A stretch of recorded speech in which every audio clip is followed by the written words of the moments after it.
And our first speaker is David Paul.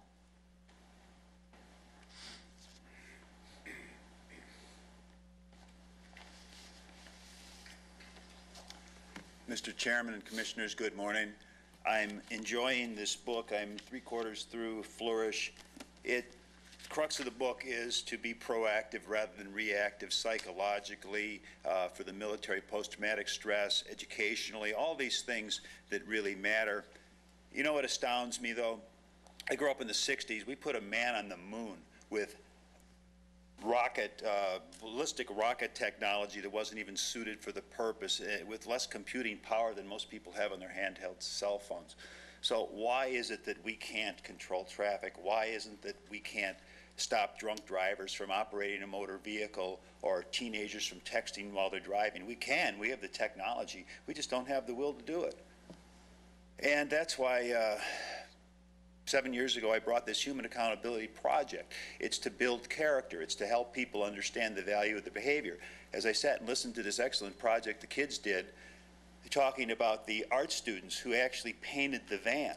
There was a great impact there because they put their hands on it, they connected their brains to it, and anytime you can be active, you're learning. So the program that I developed was 2 parts. It's to have a national system of traffic enforcement that produces jobs and people, engineers getting the technology together to do it. You know, the real problem is the public will.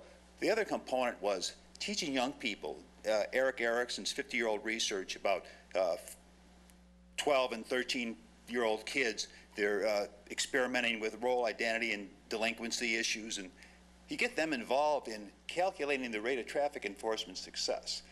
That's a real easy thing. It teaches them statistics. It teaches them how to understand the traffic laws.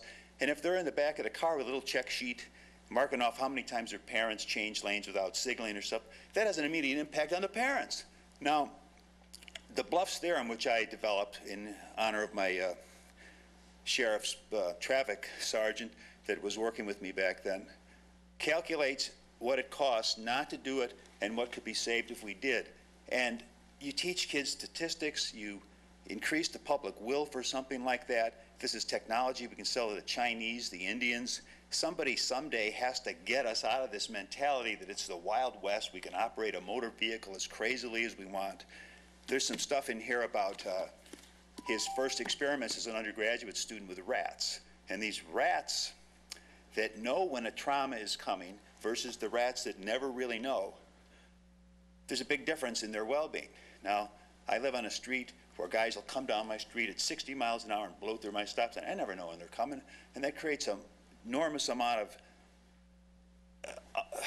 bad feeling for me. I just want to do something about it, and I want someone to give me the time to present my program and talk about it. Thank you.